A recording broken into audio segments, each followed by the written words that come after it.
Welcome to Health Tech Heroes, where we talk to innovators who are rewriting the DNA of healthcare.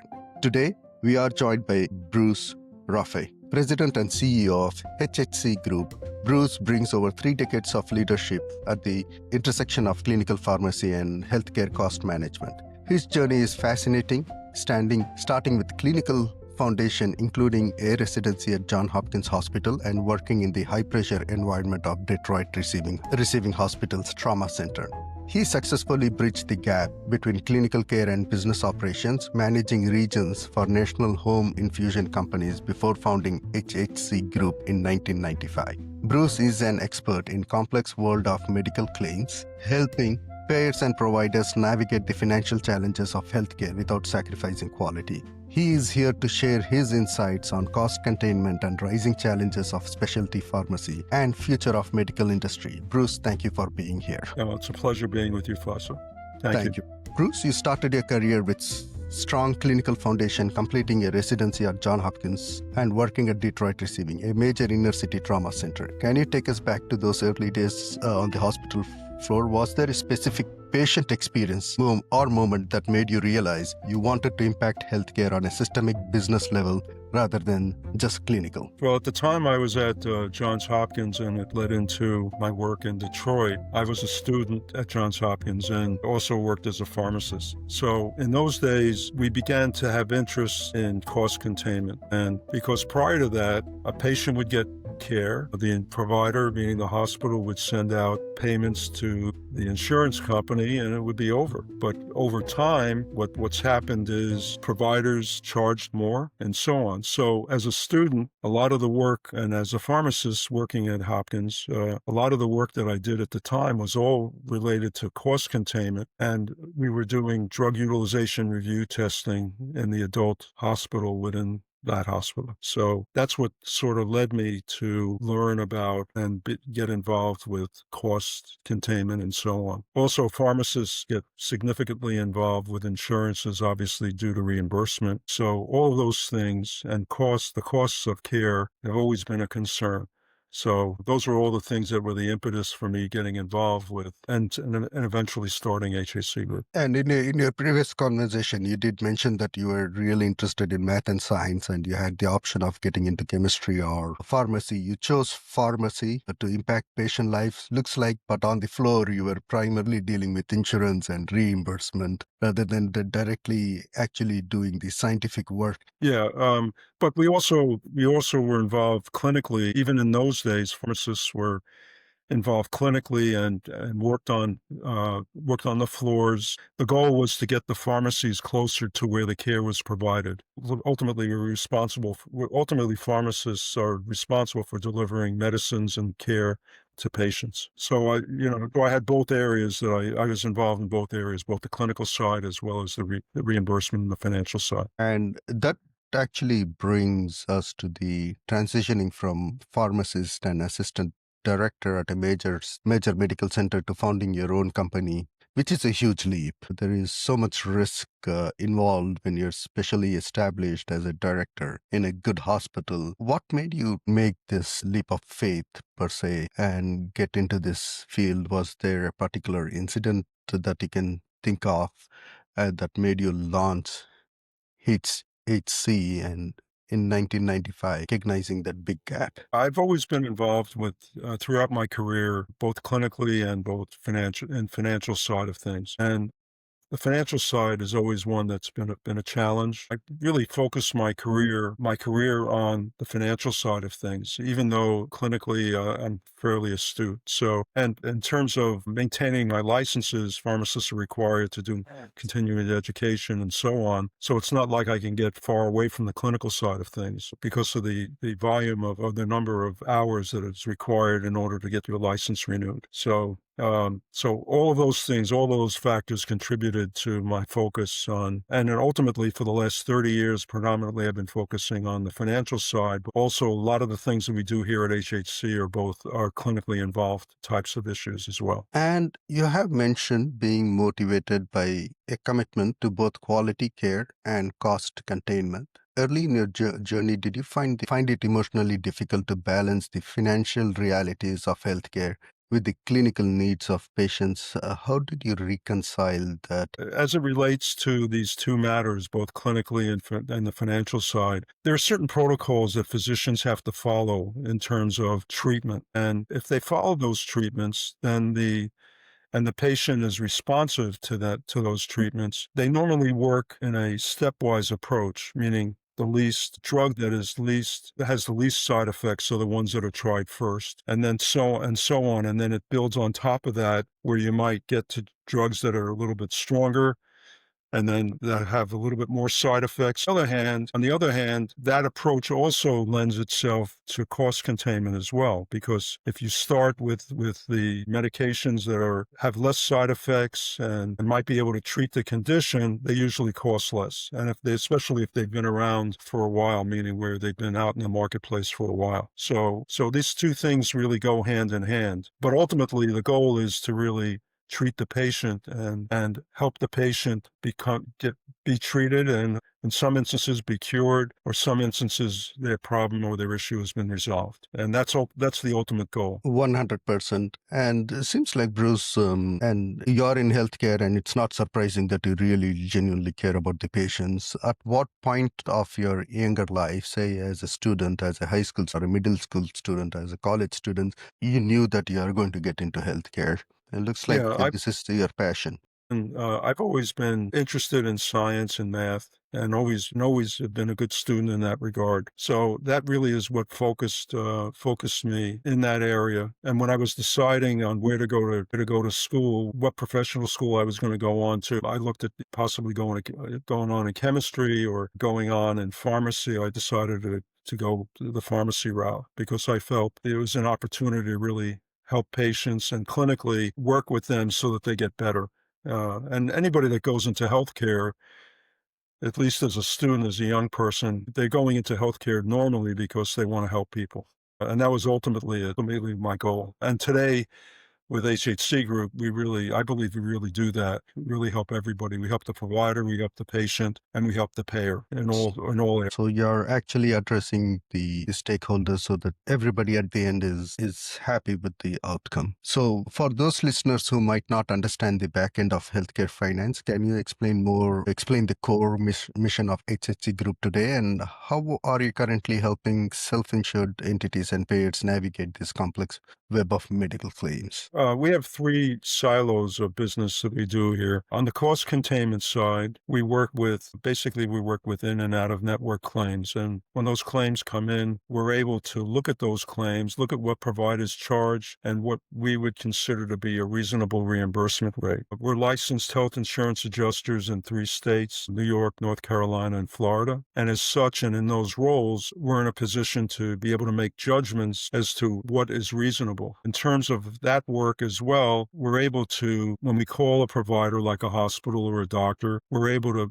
talk to them on a level where we understand what's involved, what the costs are associated with providing a service, and what a reasonable reimbursement rate might be for an insurance company to pay. So, and on the cost containment side, we do multiple things. We're involved in a reference-based pricing, which is payment of claims based on Medicare plus some type of markup. We're also able to perform what we call line item bill reviews, where we review a hospital claim line by line and recommend to the insurance company what to pay. And then, of course, we're able to negotiate both in and out of network claims directly with the provider and to have them sign off and agree to accept the payment below or less than what was originally charged. So that's what we do on the cost containment side. On the independent review side, we're a UREC accredited IRO, independent review organization. And in that work, we do work for 34 different state governments and commercial payers. So what we do there is if a patient requests to have a procedure done and they submit a prior approval to the insurance company for the procedure and the insurance company denies it, the patient goes through that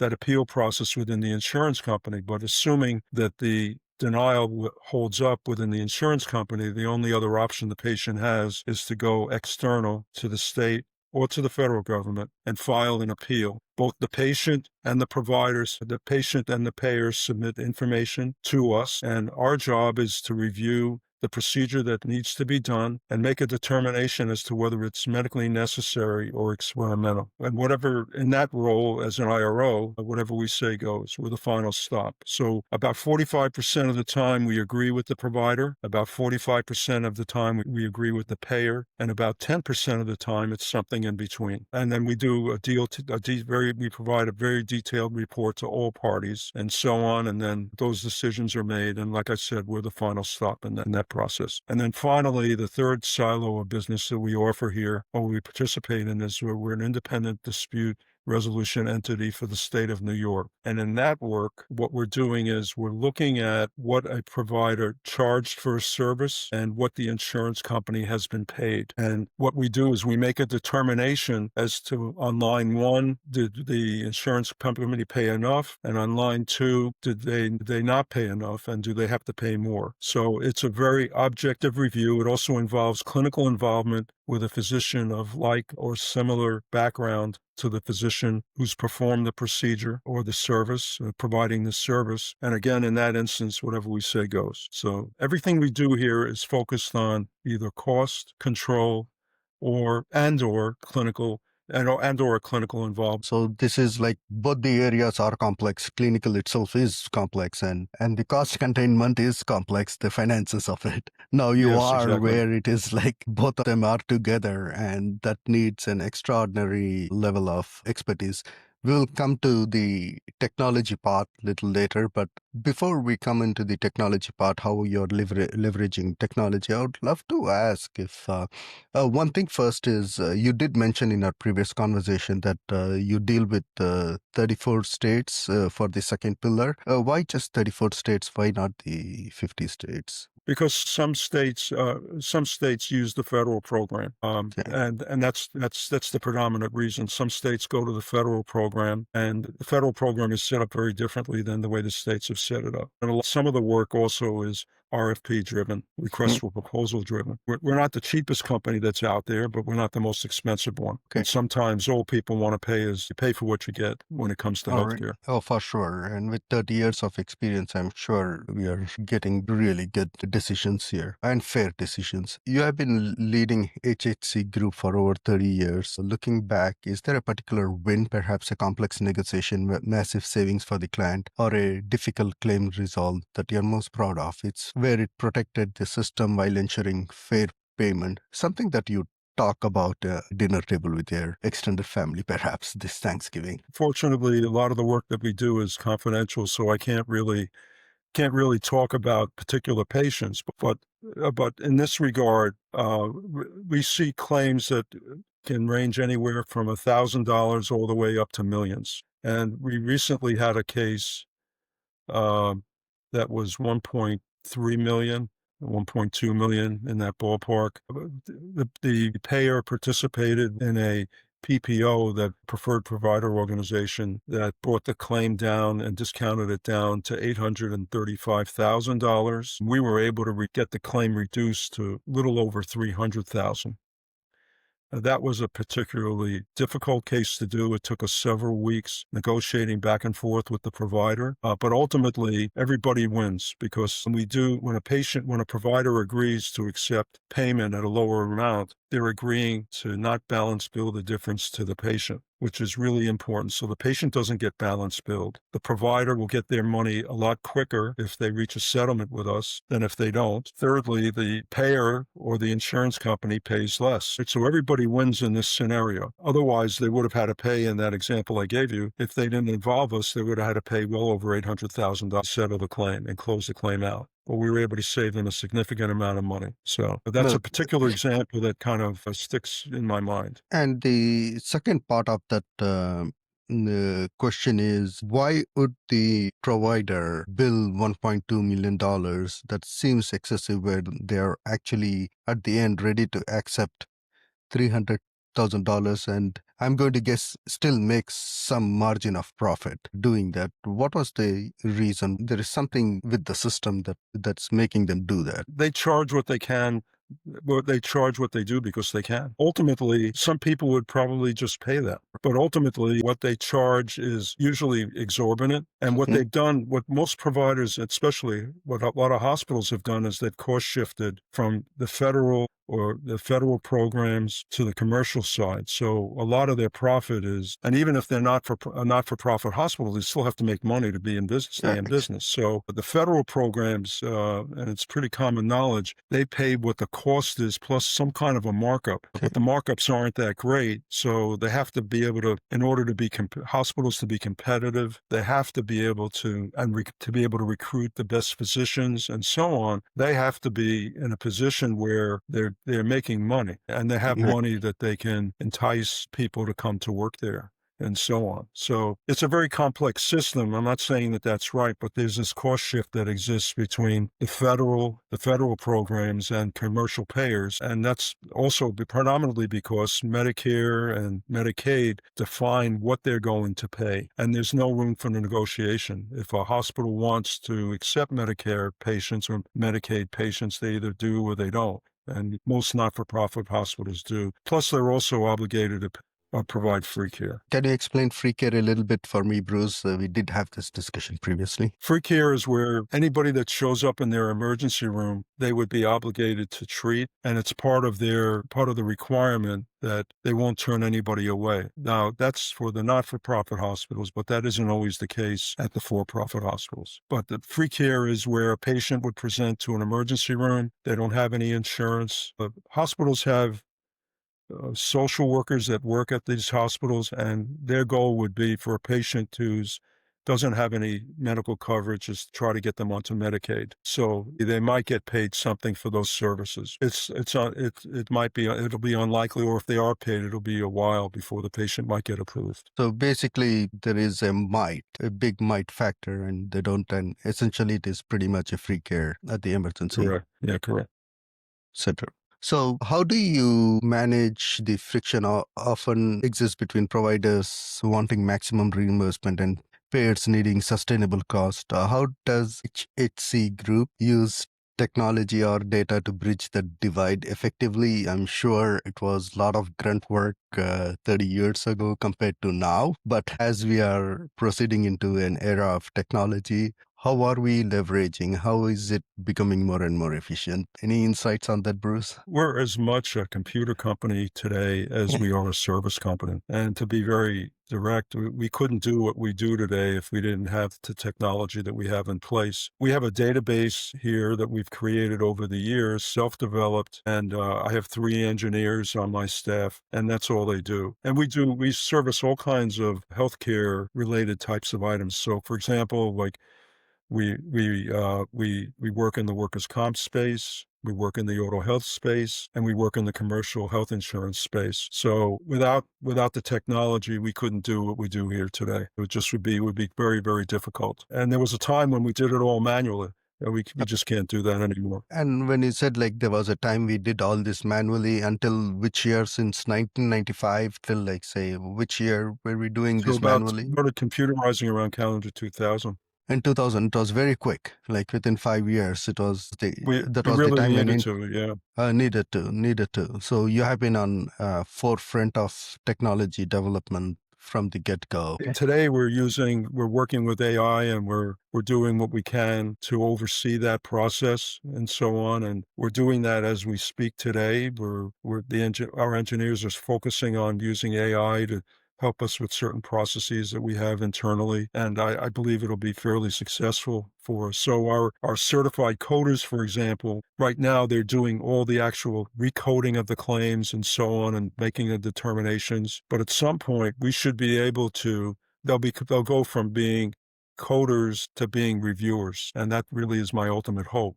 But it's going to take a while for us to get there, but we're working in that direction now. So one thing that brings me, I would love to get your insight on this as far as the technology is concerned. I know that providers, the health systems rather than physicians themselves, are putting a lot of money into technology and AI as a hospital and a health system. So are the payers. I know that they are putting a lot of millions of dollars into AI as well. And at some point, it'll be like AI whether you are the arbiter as HHC group or not, right? It's the AI talking to AI. It's essentially the humans are taken out of the loop. It's like AI.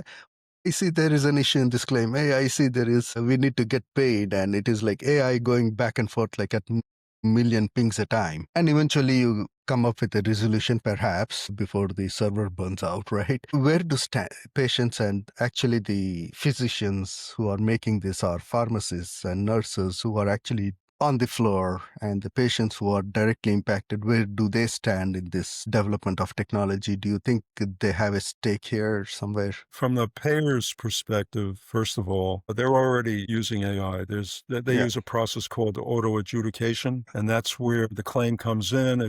Eligibility is checked. Assuming it passes the eligibility check, it gets scrubbed for claim edit. It gets edited, claimed edited, and then it might be automatically paid. And then the examiner, their responsibility is to review it and release the money. Review the claim, make a determination as to does it seem reasonable? Does it make sense? Are the edits reasonable? And then they release the claim. On the provider side, they're already using AI significantly. Mostly what I've seen is predominantly so radiologists, for example, might use it to determine breast cancer. Apparently, there have been studies done. AI might even do a better job than the radiologists can see in terms of making a determination as to whether or not there's like a breast cancer or something like that. So, the technology, it changes by the week or month, and there's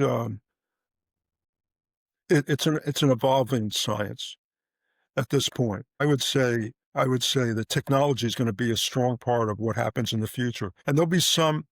On the other hand, there's nothing like a face-to-face conversation with somebody. So from a cost containment standpoint, I don't envision maybe in the future sometime, but not within the near future or the intermediate future, we'll always be using people to talk to Okay. people in an effort to try to reduce a claim and so on. An interesting concept, AI talking to AI. That's an interesting concept. I don't think we're quite there yet. And I hope that doesn't happen. There are like so many nuances. Only a physician would understand or an expert on the payer side would understand and Yeah. discuss this out and taking patients into consideration. What is best for patient should be back of our mind, but AI may or may not have that back of the mind at all, right? Exactly. It is just like, okay, my task is to reduce cost. For the provider, Exactly. my task is to get the highest reimbursement, and that's it. Where the patient stands becomes a little bit irrelevant there, unfortunately.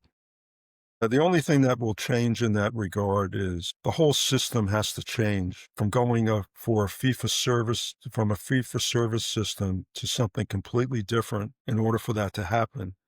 And you can see that in like the countries like in Canada, for example, where they have national health insurance. You don't hear about very many scientific breakthroughs coming from Canada. Yeah. Most of the scientific breakthroughs that you see in this world are coming either from the US or economies that are focused on democracies. And that's literally an issue and certainly above our conversation here today.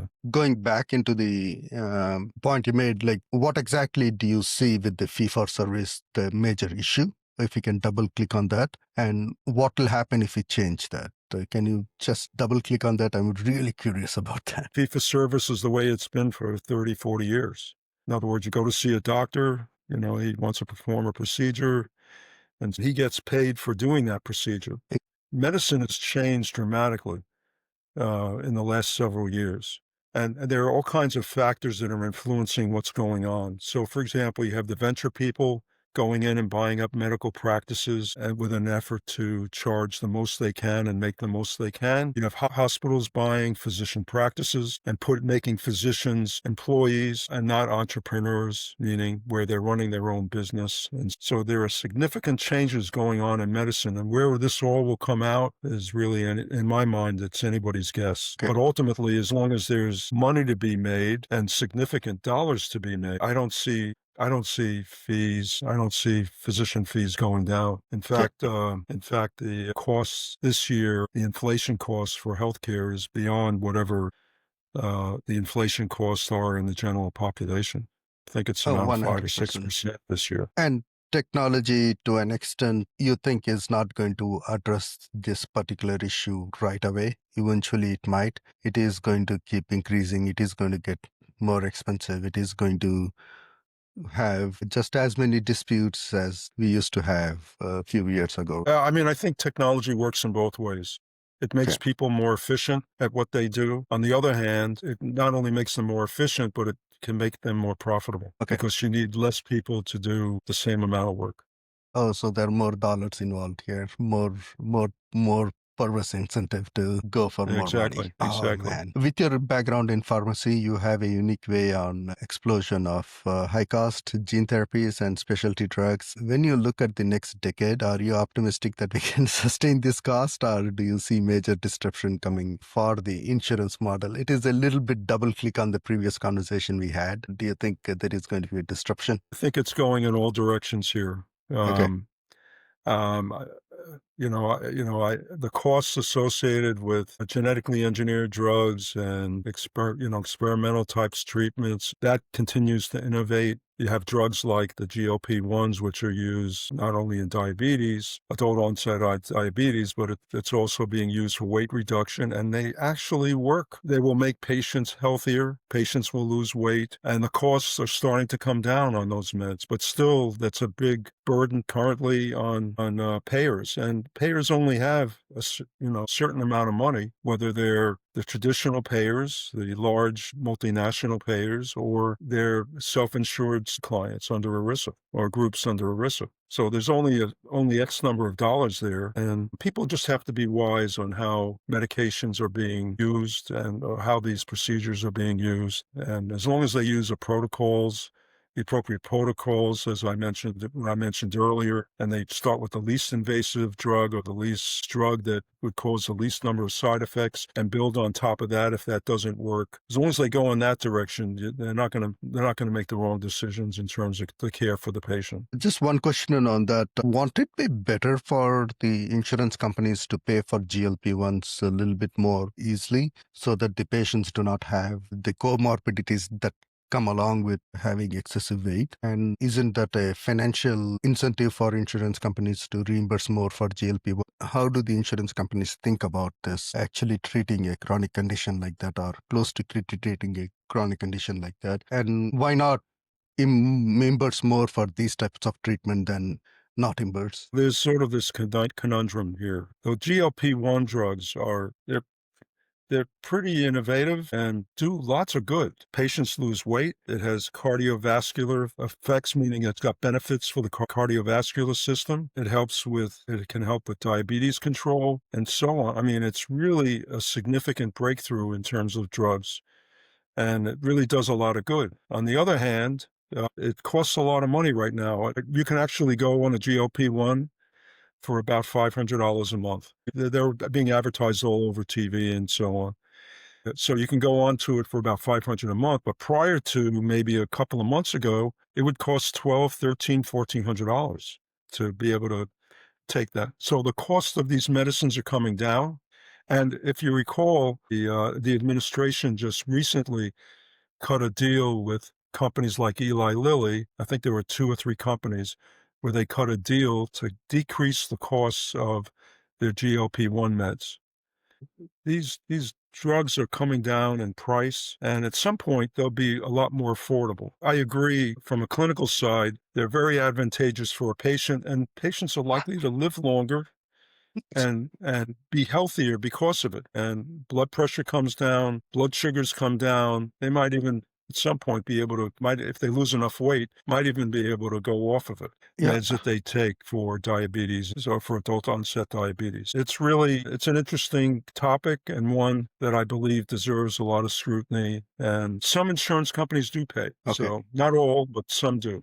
That's a good trend. I'm happy to hear that this is the trend that you are seeing from your expert perspective. I would love to see the faster movement in this direction, because I understand we are talking about a huge population. We are not just talking about individuals, but like a big percentage of population that will require GLP-1 in Excuse me? in any developed society, and that brings that cost too. But overall it might be actually cheaper for the health system. For a new entrepreneur or a leader looking to enter health tech or healthcare services space, specifically in the payer or cost management sector, what is the one piece of advice that you'll give them about surviving in this highly regulated industry? And I would love to hear your perspective on this. I know you have done it all. A new person. It would depend obviously on what their background is and what their level of experience is and what they're going to be doing. All I can say to somebody is, I don't know where any of this is going. Obamacare was created for a reason, and Congress is currently now looking at possibly going to make some changes over the next 30, 60, 90 days. Along with the budget issues that came up and so on. Again, where all this goes is anybody's guess. But what I could say to somebody, if you're a professional, regardless of whether you're working in claims management or you're clinically oriented and so on, and you're going to be a respiratory therapist or a pharmacist or a physician, whatever, there's going to be interesting roads that you're going to travel over your career, and you're going to see tremendous changes over time. And you just have to be flexible and be willing to go with the flow. There'll always be needs for nurses and ancillary people and physicians and so on, because somebody's got to take care of people who get sick. Absolutely, 100%. And I want to pin this a little bit for future reference. This is coming from a person who knows everything that needs to be known on this space. And if you are not sure where the industry is going to go in next few years, it's safe to say that nobody else does. So if you are feeling a little bit insecure that I'm not sure where the industry is going to go, you're fine. You're in a very good company. So this Thank is you. for the audience, and this is for me, because I do get a little bit anxious about where things are going. I appreciate it that I'm not alone on this. Thank you very much. Before we wrap Sure. up, Bruce, you will have 90 seconds to share anything we missed or reiterate anything that you deem very important. It does not have to be 90 seconds. It can take 4 minutes. So the question is yours. The answer is yours. Stage is yours, Bruce. I've been doing this work for 30 and a half years now, almost. And what I can tell you is what I've seen over that period of time. I've seen tremendous opportunities, and at the same time, I've seen the opposite. What I do know is that things will change over time, and it's all about leadership at the federal level and at the state and the local level. And these are monstrous things. If you think about it, healthcare is around 20 to 22%, and that 18 to 22% of the gross domestic product. And anytime any kind of industry gets to be that size, it comes under significant scrutiny. Also, patients are put into positions where they literally have to, in some cases, sell their houses. And so there are things that are happening that are hopefully will make some of these things over time hopefully go away. So a significant change is that no surprises that. Patients, that means when a patient shows up to an emergency room, they may not be balanced. The issue is in the past, they've always been able to be balance billed. That's not necessarily the case anymore. We're kind of moving in the right direction, I think, but it's going to take time. And to be honest with you, I never thought that when the Affordable Care Act came up, I never thought that would ever get passed, but it did. So what I have to say is, as much as things stay the same, things will change, and you have to be flexible and be able to move in the direction that things are going. I think there's still lots of challenges ahead of us, but all in all, when I look at everything,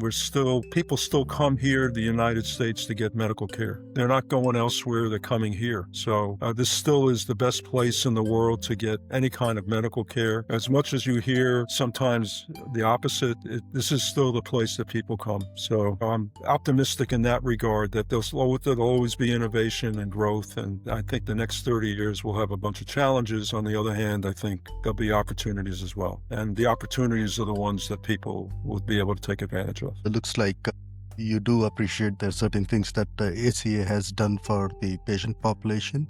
I think one thing that I really liked about ACA is the pre-existing conditions that was taken away, and I hope we wish good luck to ACA in the near future, where there are certain good things that were brought through ACA do stick around for benefit of the patients eventually. Agreed. With that, thank you very much, Bruce. It was such a great pleasure talking to you today. I have like million new neurological connections. I'm a little bit more intelligent than I was an hour ago. So thank you very much for that.